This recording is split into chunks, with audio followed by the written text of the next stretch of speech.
Well, welcome everybody. I am so happy to be here. I love speaking at HAYVN. Thank you, Felicia, for inviting me. And what are you all can see my screen, right? Okay, great. So, I think it's because I am the queen of toleration that this topic comes so easily because I in the past, I have tolerated things to the extreme before I've made a switch. And now that I've learned how much cleaning my tolerations up impacts the quality of my happiness and my day-to-day life, I've become kind of a ninja at it. So I'm going to share today some of the tips that I've learned in doing this. So for those of you who don't know me, I'm Belinda. My business is called RocketGirl Solutions. I've been in business for 10 and a half years. I work with solo professional service providers like financial planners and marketing consultants and coaches and nutritionists. And I help them with all the back end pieces of their business, like PowerPoint presentations or scheduling, setting up, updating their website, things like that, basically technical and administrative things that they need. And it's a lot of fun. And I have clients all over the world, actually. It's great. So that's how I spend my days. And so I want to start with what is a toleration. And I think you guys are going to crack up when you see this because, we use that word in a way that it doesn't sound as extreme as what the definition actually is, which is the capacity to endure pain or hardship. So it's like, why do we tolerate things if that's what it actually is? And it's from the Latin tolere, to put up with or suffer. So just take that in for a second, because I think that's pretty funny, actually, that that we do that. And tolerations can be in any part of your life. They can impact your mood. They can impact. They impact so much. And I'm going to invite you. I'm going to show you. I think there's 8 or 9 that I'm going to talk about specifically today. But I want to invite you to turn on your observing powers and see where there are places in your life where, for me, it's like, ugh. When I'm doing that, then I know, really. And it can be things as simple as every time I go outside and I walk to my car, I have a choice. I can either fill the flower beds with impatiens that bloom and are gorgeous and say, or I can see the mud and the half dead plant from last year or whatever. And so I have, like you, limited time, and well, we all have the same 24 hours in a day, but I make my choices so that I don't how to say this really. I don't a lot of time to outside yard work and things like that, even though I do enjoy it, but I do strategically pick, like when you pull into my driveway, there are no weeds there, because when I pull in, I want to be happy that I'm home. Now, there are places in my yard that are a mess, but I don't see them, and it's okay with me. So you do have to kind of pick and choose your battles when it comes to that. It's because, it's an energy zapper. So let's go through some common tolerations. So consistent computer annoyances.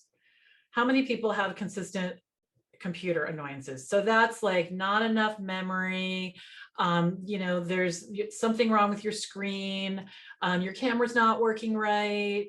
You need a longer cord, anything like that, where you're just like, ugh.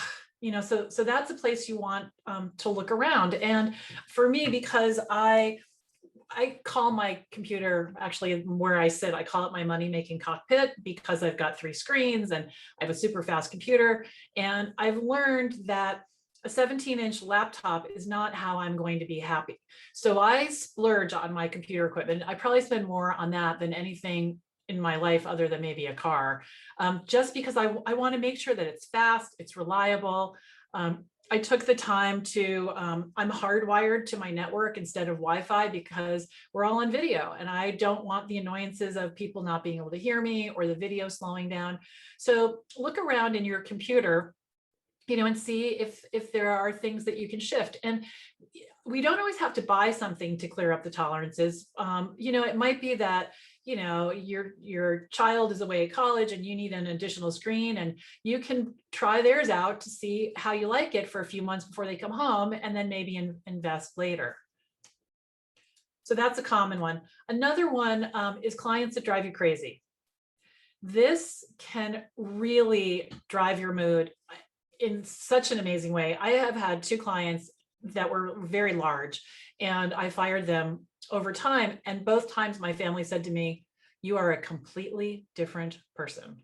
And it's true. So you have to really think about, who you want to work with. And I've even narrowed this down over time as I notice, a category of client that's not a great fit. Can I do the work? Sure. Do I like the work?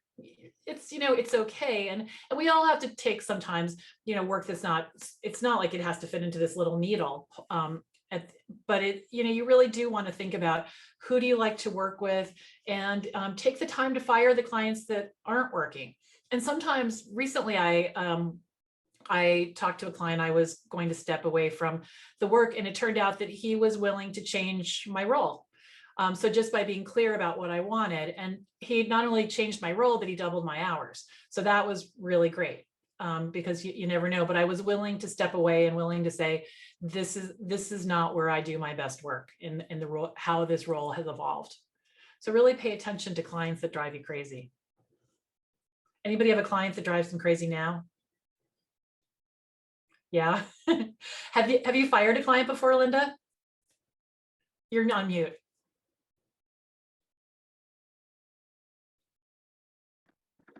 Yes, I have. Yeah, it can be very exciting. For sure. Yeah, that's good. That's good.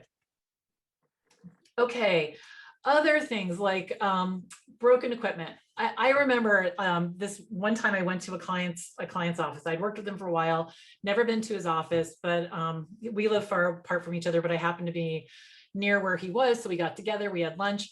And he said to me, hold on, I'm going to go home after we have lunch and I need to print something. And I'm watching him, and he's putting his thumb drive in the computer, and he's moving a file, and I'm thinking, what the heck is he doing? And I said, what are you doing?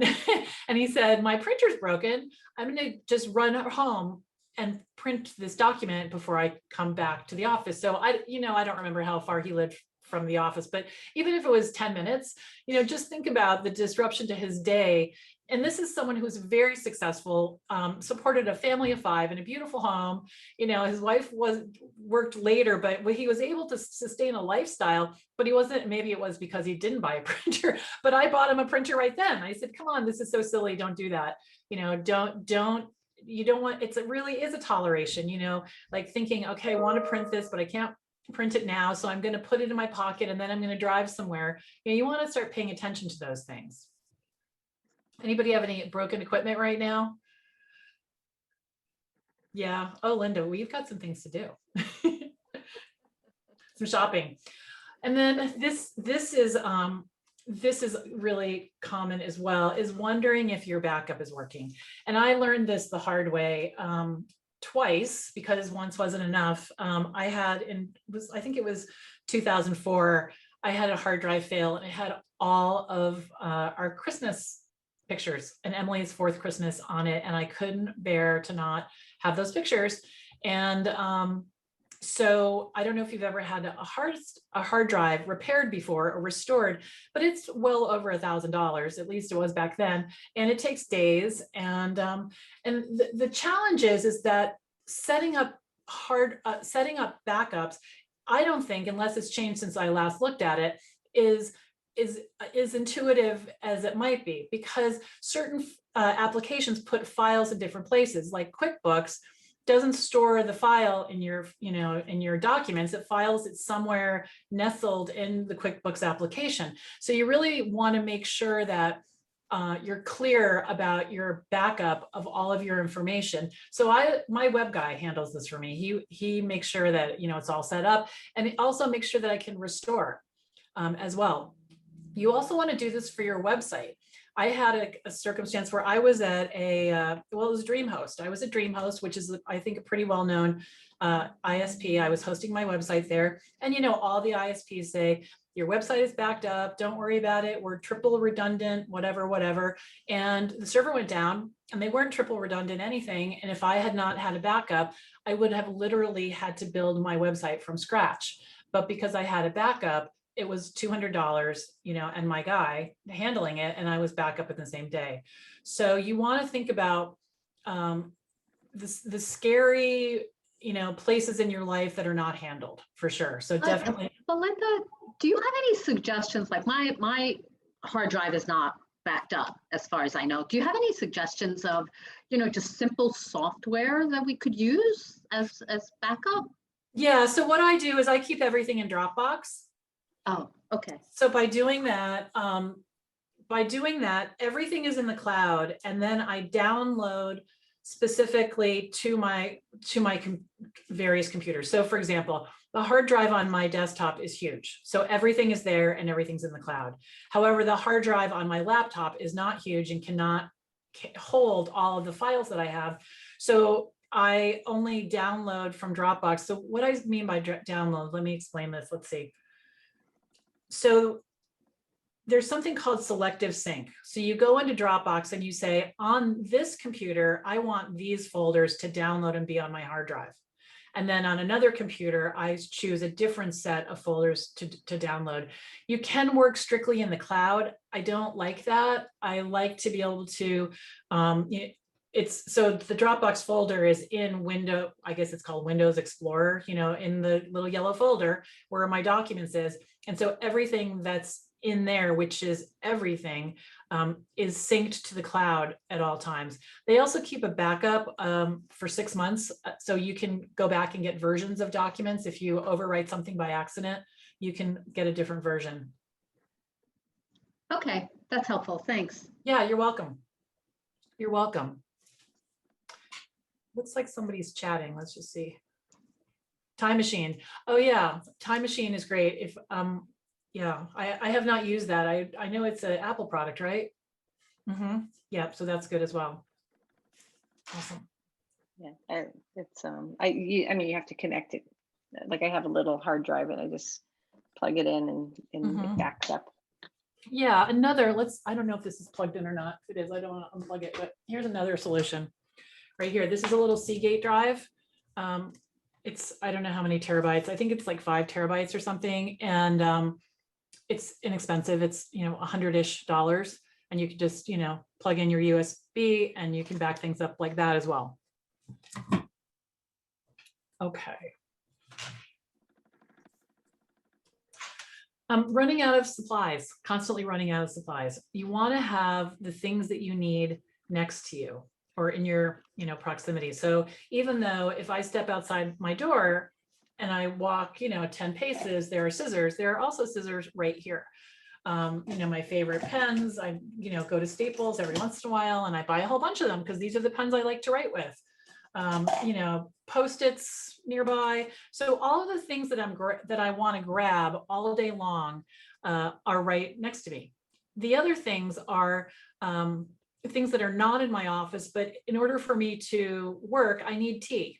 I need black tea and I need stevia. So that's at the top of the list. That would be something I would leave the house for, to go get. I wouldn't leave the house during the workday to go grocery shopping, but if I were out of that, I would go get that. You also want to have things that make you happy. Like I have this little thing here. This is a little something that Emily made. She hand wrote memories that we had together when she was little. I have, this little person she made on my desk as well. So I'm very careful about not having, and we're going to talk about it in a minute, too much stuff.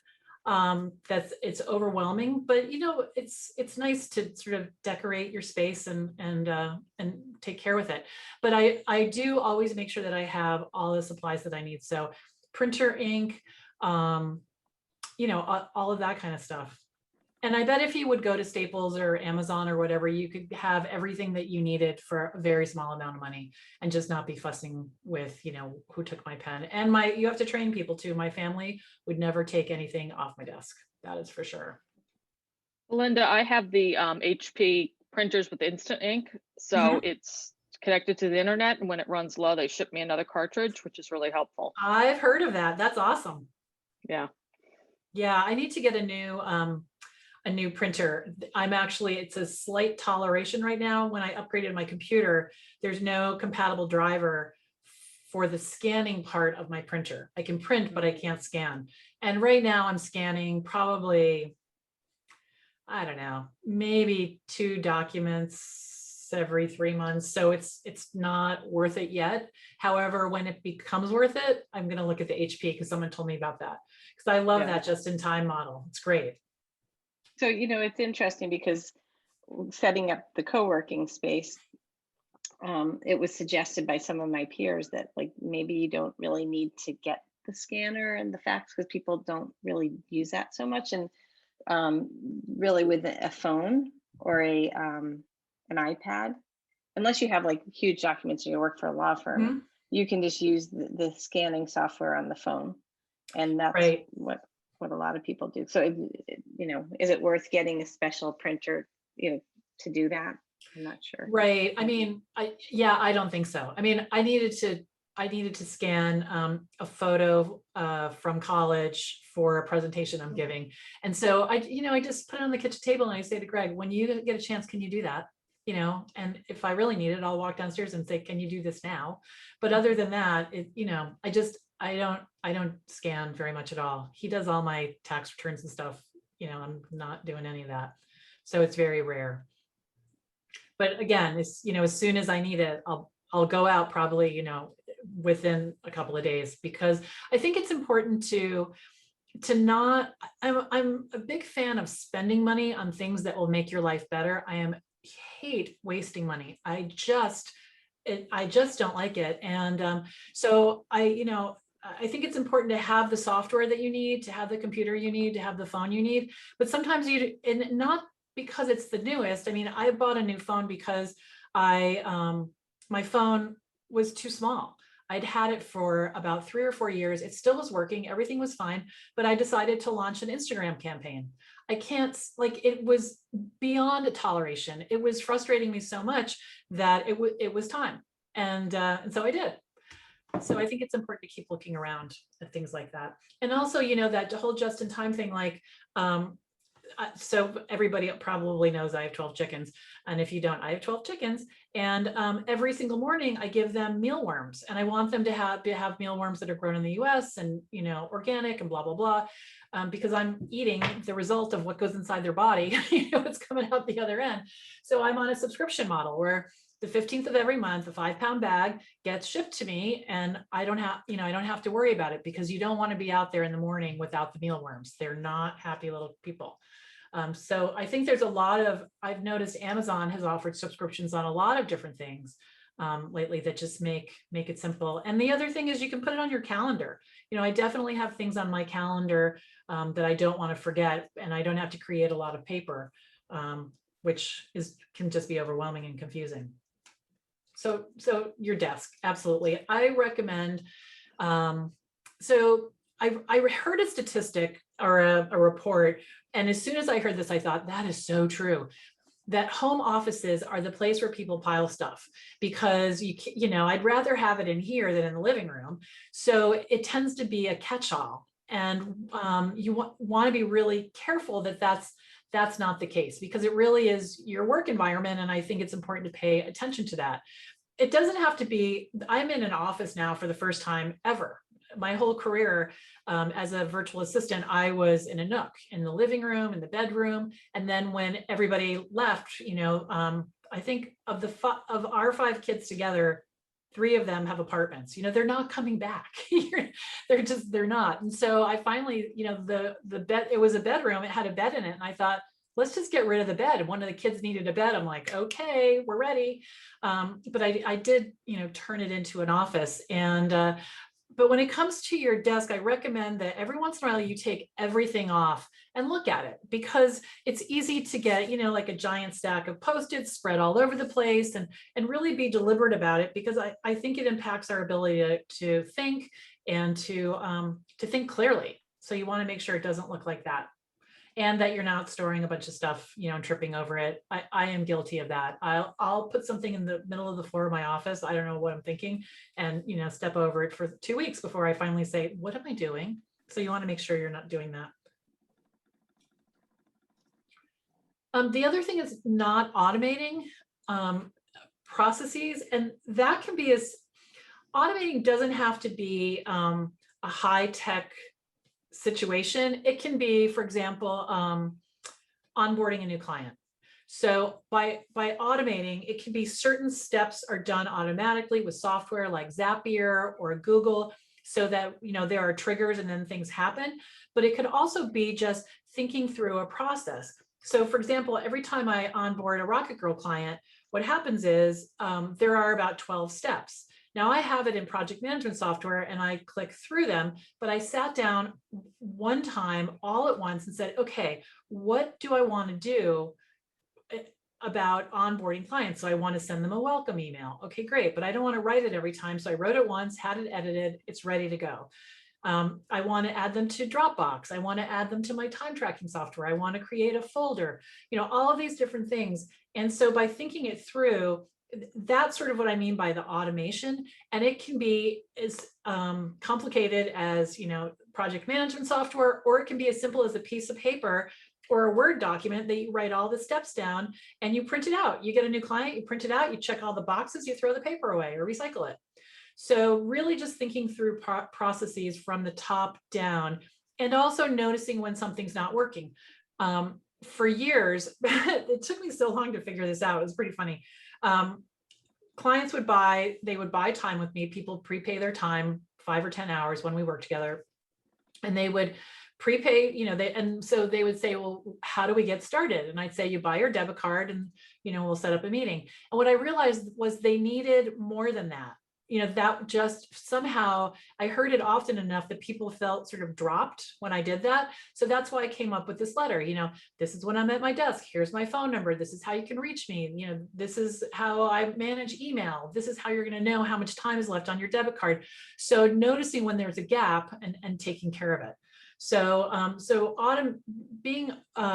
automating things can be just thinking it through, or it can be also, you know, every time someone fills out a survey on, you know, at HAYVN, the information goes over to a Google sheet, you know, so you can review all the information together. So different ways of thinking about it.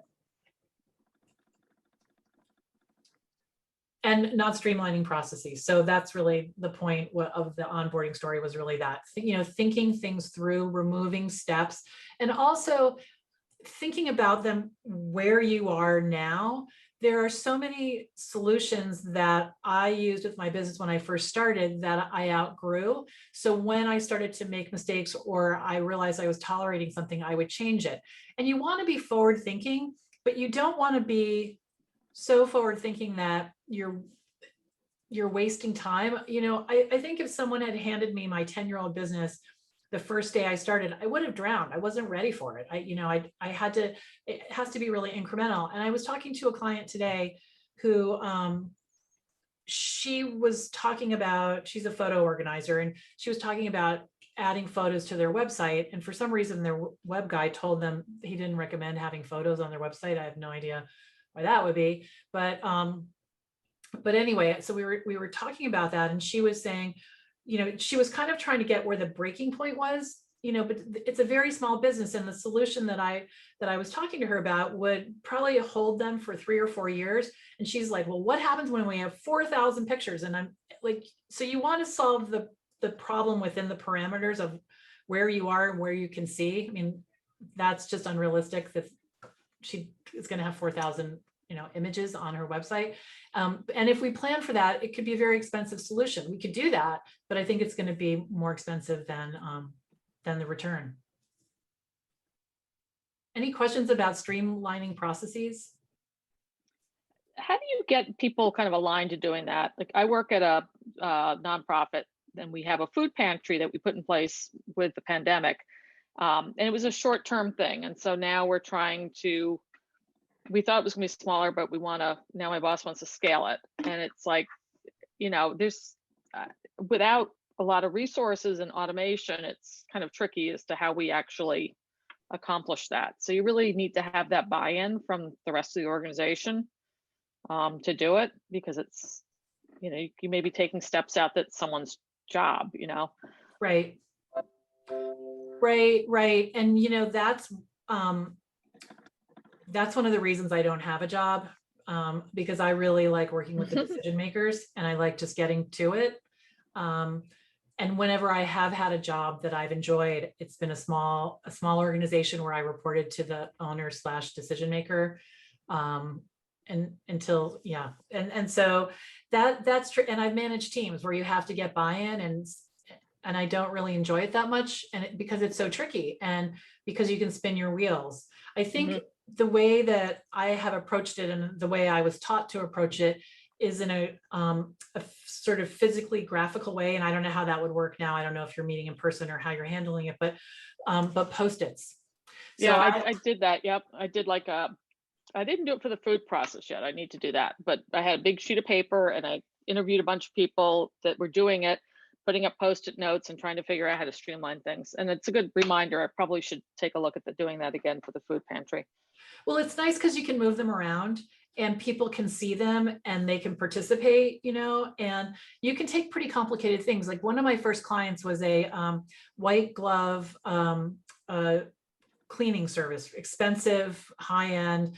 And they were completely scattered with how they were organizing their vacuum cleaners and how they were, how they were, anybody could just buy gas, and put it, the guy at the gas station would fill up any card. You're just putting processes in place, but that's how we did it. And by doing it that way and doing it with other people, I mean, it sounds like you do this already, so you know this, but you find the steps that you're missing. And the steps that are someone else's jobs, and the reason why you don't want to do something. Everybody was using individual cell phones, and instead we ended up realizing that if she needed to buy a cell phone for each car, it needed to stay in the car because people were coming and going, and it was, it just made sense. This was a long time ago, but I think the Post-its, they're good, and especially when you have a manager who's very idealistic and just so excited, and doesn't know what it means to have to actually move the stuff around. Exactly. Yeah. Yep. Yeah, I've had those. They're fun, because they're always chasing something shiny, but sometimes it's hard when you're the implementer, and that's been my role. Exactly. Yes. Yep. Awesome. And then we're wrapping up here. So not paying attention to mistakes. So really, when a mistake happens, not just saying, oh, whoops, but thinking about why. A couple of weeks ago, I had 3 newsletters that were all going, 3 or 4, they were all going out in the same week. And without thinking about it, I scheduled one of the newsletters that was supposed to go out on Thursday, and it went out. And as soon as I saw it in my inbox, I thought, oh, wow, that's bad. So I immediately got in touch with the client, who was completely fine with it. But what I did was I made a note on my calendar, in a different color, that John was Friday. So I called it out. So I think by doing that, fewer mistakes are made, and also thinking about why the mistake was made. I had a mistake one time in a newsletter. The audio link wasn't updated from the week before. And as soon as I saw that I had made a mistake, I realized what happened. Someone had come into my office and I didn't start again from the top. And I know I have to start again from the top when I'm reviewing my work. No matter how much I think I know where I am, I might forget something. So, just learning about how we work and things like that is helpful as well. And so, so what I suggest is that you go around your whole life and, make a list of all your tolerations personally and professionally, and make an action plan. So write it all down, get it out of your head. And I have found that every time I pass the spot in the hallway that the paint needs to be touched up, if I know it's on a list, it doesn't feel as much like a toleration. It feels like something I've captured. So it's out of my head.